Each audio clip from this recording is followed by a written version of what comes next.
அனைவருக்கும் வணக்கம். நான் ஜோதிடர் தமிழரசன் பேசுகிறேன். இந்த சேனல் ஃபஸ்ட் டைம் பார்க்குறவங்க இருந்தீங்க சப்ஸ்கிரைப் பண்ணிக்கோங்க. பெல் பட்டனை கிளிக் பண்ணிக்கோங்க. ஆளுங்கிற ஆப்ஷன் இருக்கும், செலக்ட் பண்ணிக்கோங்க. அப்போ தான் நாங்கள் போடுற வீடியோஸ் எல்லாம் உங்களுக்கு நோட்டிஃபிகேஷன் வரும். இன்றைக்கி நம்ம இந்த வீடியோவில் எதை பற்றி பார்க்க போகிறோன்னா, சந்திர திசை 10 வருட சந்திர திசை என்ன செய்யும், வரமா சாபமா, என்ன ராசிக்கு நம்ம பார்க்க போகிறோன்னா, காலபுருஷ தத்துவப்படி 5ஆம் ராசியான சிம்ம ராசி நேயர்களுக்கு சந்திர திசை எப்படி இருக்குன்னு பார்க்கலாம். சரிங்களா? சிம்மராசிக்காரங்கனாலே உங்களுக்கு சந்திர திசை கண்டிப்பாக வந்துடும். நீங்கள் மக நட்சத்திரமாக இருக்கலாம், இல்லை பார்த்தீங்கன்னா பூர நட்சத்திரமாக இருக்கலாம், இல்லைன்னா உத்தர நட்சத்திரமாக இருக்கலாம். கண்டிப்பாக உங்களுக்கு சந்திர திசை வராமல் இருக்கவே இருக்காது. கன்ஃபார்மாக உங்களுக்கு சந்திர திசை வரும். இதை கடந்து தான் வாழ்க்கையே போகும். சரிங்களா? மக நட்சத்திரத்தில் பிறந்தீங்கன்னா பிறக்கும் போதே உங்களுக்கு கேது திசை, அப்புறம் உங்களுக்கு 20 வருஷம் சுக்கிர திசை நடக்கும். சரிங்களா? கேது திசை முடிஞ்சு 20 வருஷம் சுக்கிர திசை, அப்புறம் 4ஆவதாக உங்களுக்கு சந்திர திசை வரும். 3ஆவதாக சூரிய திசை முடிஞ்சதுக்கப்புறம் தான் உங்களுக்கு சந்திர திசை ஸ்டார்ட் ஆகும். 10 வருஷங்க. கேது திசை முடிஞ்சு 20 வருஷம் சுக்கிர திசை, அப்புறம் 6 வருஷம் சூரிய திசை, அப்புறம் 10 வருஷம் சந்திர திசை நடக்கும். பூர நட்சத்திரக்காரங்களுக்கு பிறக்கும் போதே சுக்கிர திசை நடந்துடும். 2ஆவதாக பார்த்தீங்கன்னா உங்களுக்கு சூரிய திசை உங்களுக்கு 6 வருஷம் நடக்கும். 3ஆவதாக உங்களுக்கு சந்திர திசை நடக்கும். உத்தர நட்சத்திரக்காரங்களுக்கு பிறக்கும் போதே சூரிய திசை, 2ஆவதாக உங்களுக்கு சந்திர திசை நடத்தும். சரிங்களா? சந்திரன்கிறது தாய்க்காரகன், அம்மாவை குறிக்கிற கிரகமே சந்திரன் தான். இப்போ சூரியன்னா எப்படி அப்பா தந்தைன்னு சொல்கிறோமோ அதே மாதிரி தான் சந்திரன் அம்மாவை குறிக்கிற கிரகம் சந்திரன். உடல்காரகன் சந்திரன், மனோகாரகன் சந்திரன், மனதை குறிக்கிற கிரகம் சந்திரன் தான், உடம்பை குறிக்கிற கிரகம் சந்திரன் தான். அப்போ எந்த ஒரு ஜாதகத்துலையும் எந்த லக்னத்தில் பிறந்தாலுமே ஜாதகத்தில் சந்திரன் கெடாமல் இருக்கணுங்க. எந்த லக்னமாக இருந்தாலும் சரி, மேஷம் முதல் மீன லக்னம் வரைக்கும் எந்த லக்னமாக இருந்தாலும் நீங்கள் சிம்மராசின்னு கன்ஃபார்ம் ஆயிடுச்சு. நீங்கள் எந்த லக்னம், ஒரு சில பேர் சிம்மராசி சிம்ம லக்னமாக இருப்பாங்க, ராசி லக்னம் மேக்சிமம் மாறுபடும். ஒரு சில பேர் ராசியும் லக்னம் ஒரே இதில் பிறப்பாங்க. லக்னங்கிறது உயிர், ராசிங்கிறது உடல். அப்போ சிம்ம ராசி சிம்ம லக்னத்தில் பிறந்திருப்பீங்க. உங்களுக்கு சந்திரன் உங்களுக்கு ராசியிலே இருப்பார், ஆனால் சனியோட தொடர்புல இருக்கக்கூடாது. சரிங்களா? அதுதான் ரொம்ப முக்கியம். சந்திரன் கெட்டு போயிட்டாருன்னு அர்த்தம். சந்திரன் சனியோட சேர்ந்தாருன்னா சனி பார்த்துட்டா சந்திரன் கெட்டு போயிட்டாருன்னு அர்த்தம். சந்திரன் ராகுவோட சேர்ந்தா சந்திரன் கெட்டு போயிட்டாருன்னு அர்த்தம். சந்திரன் கேதுவோட சேர்ந்தா சந்திரன் கெட்டுட்டாருன்னு அர்த்தம். சந்திரன் பார்த்தீங்கன்னா சூரியனோட நெருக்கமாக இருந்துச்சுன்னா அமாவாசை யோகத்தில் பிறந்திருக்கீங்கன்னு அர்த்தம். அப்போ சந்திரன் முழுமையாக பாதிக்கப்பட்டுட்டாருன்னு அர்த்தம். சந்திரன் செவ்வாயோடு இருந்தால் கூட அதுவும் சில குறைபாடு தாங்க. சந்திரமங்கல யோகமாக வேலை செஞ்சால் கூட மன ரீதியாக பாதிக்கப்படுவாங்க. ஏன்னா சந்திரங்கிறது நீர் கிரகம், ஒரு சென்சிட்டிவான கிரகம் சந்திரன். செவ்வாய்ங்கிறது நெருப்பு கிரகம். அப்போ சந்திரனோட செவ்வாய் சேர்ந்தா டெம்பர்மெண்ட், டக்குன்னு கோவம் வருது, அடிக்கடி மனக்குழப்பம் ஏற்படுறது, ஆசிலேஷன் மைண்டு, கன்ஃபியூஷன் ஆகிறது, இதெல்லாமே இந்த சந்திரன் செவ்வாய் காம்பினேஷன் கொடுக்கும். மோசமான கிரகநிலை என்னன்னு பார்த்தீங்கன்னா சந்திரன் செவ்வாய் கூட உங்களுக்கு சந்திரன் சனியோட சேரக்கூடாது, சந்திரன் ராகுவோடையும் கேதுவோடையும் சேரக்கூடாது. கிரகண தோஷம் ஆயிட்டாங்கன்னு அர்த்தம். சரிங்களா? அதேமாதிரி சந்திரன் சூரியனோட சேர்ந்தா அமாவாசை யோகம். சந்திரனுக்கு குருவோட தொடர்பு இருக்கிறது அற்புதமான அமைப்பு. சந்திரன் குருவோட சேர்ந்தா மைண்டு தெளிவாக இருக்கும் அவங்களுக்கு. இப்போ சந்திரனை குரு பார்க்குது, நீங்கள் எந்த லக்னமாக இருந்தாலும் சந்திரன் எந்த இடத்துல இருந்தாலும், சந்திரன் 12ல் மறைஞ்சாலும் சரி, 6ஆம் இடத்துல இருந்தாலும் சரி, குரு பார்வை இருக்கிறவங்க ஷார்ப்பாக இருப்பாங்க, தெளிவாக இருப்பாங்க. அவங்க மனசு நல்ல மனசாக இருக்கும், கொடுத்து உதவுற மனசாக இருக்கும் அவங்களுக்கு. இல்லாதவங்களுக்கு கொடுத்து உதவி செய்கிறவங்க ஜாதகமெல்லாம் பாருங்கள், சந்திரனை குரு பார்க்கும். சந்திரன் குரு பார்த்து குருச்சந்திர யோகம் உங்களுக்கு கண்டிப்பாக இருக்கும். சந்திரன் சனி இருக்கிறவங்க கொஞ்சம் கஞ்சத்தனப்படுவாங்க, கொஞ்சம் மனசுக்கு இதாக இருக்கும், கொடுக்கலாமா வேண்டாமா, இதெல்லாம் உங்களுக்கு ஆசிலேஷன் மைண்ட் கண்டிப்பாக வரும். குழப்பம் இருக்கும் உங்களுக்கு, ஒரு தெளிவு இருக்காது உங்களுக்கு.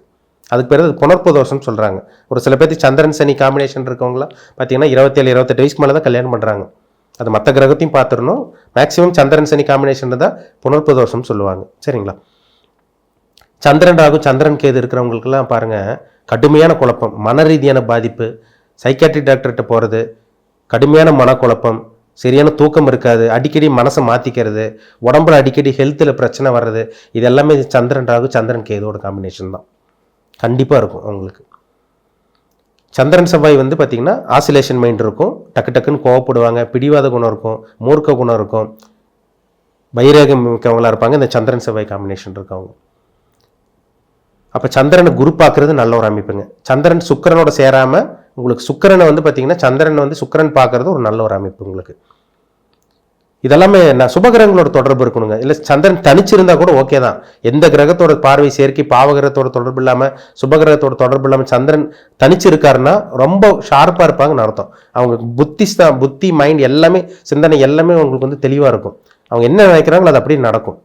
மனம் நல்லா இருக்குது, உடம்பு நல்லா இருக்குது, உடம்பு ஆரோக்கியத்தோட நல்லா இருக்க போகிறாங்கன்னு அர்த்தம். சந்திரன் கெடாமல் இருக்கு அவங்களுக்கு. சரிங்களா? இப்போ சந்திரன் கெட்டு போகக்கூடாது. நீங்கள் மேஷ லக்னமாக இருக்கீங்க, உங்களுக்கு சந்திர திசை வரும், 4ஆம் அதிபதியே வருவார். சுகத்தை கொடுக்குற கிரகமே அவர் தான். வண்டி, வீடு, வாகனம், கல்வி கொடுக்குற அமைப்பு, அதே மாதிரி சொத்து சேர்க்கறது, 2 வீலர் வாங்குறது, 4 வீலர் வாங்குறது, இதெல்லாமே இந்த சந்திர திசையில் நடக்கும் 10 வருஷம் திசையில். விருச்சிக லக்னக்காரங்களுக்கும் அதே மாதிரி தான். பாக்கியாதிபதி 9ஆம் அதிபதியே வருவார். அவர் பாதகாதிபதியாக இருந்தால் கூட அவர் 9ஆம் அதிபதியோட வேலையை கண்டிப்பாக செய்வார். சரிங்களா?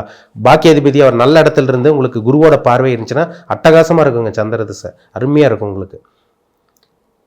தனுசு லக்னக்காரங்களுக்கு சந்திரன் 8ஆம் அதிபதியே வருவார். அவர் 8ஆம் இடத்தோடய தொடர்பில் இருக்கக்கூடாது. அப்படி இருந்தால் கூட உங்களுக்கு சுபகிரகங்களோட தொடர்பு இருந்துடணும்.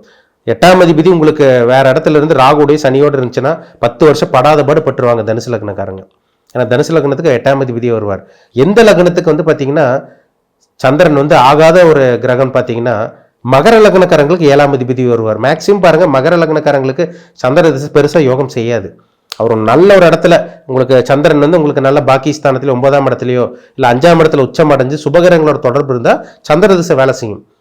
மேக்சிமம் பாருங்க மகர லக்னக்காரங்களுக்கு சந்திரன் 7ஆம் அதிபதியாக இருந்து உங்களுக்கு ராகுவோட தொடர்பு இல்லை சனியோட பார்வை எப்படியோ 3, 7, 10ஆம் பார்வையாக உங்களுக்கு லக்னாதிபதியோட பார்வை வாங்கினவங்களுக்கெல்லாம் சந்திர திசை சுத்தமாக வேலை செய்யாது.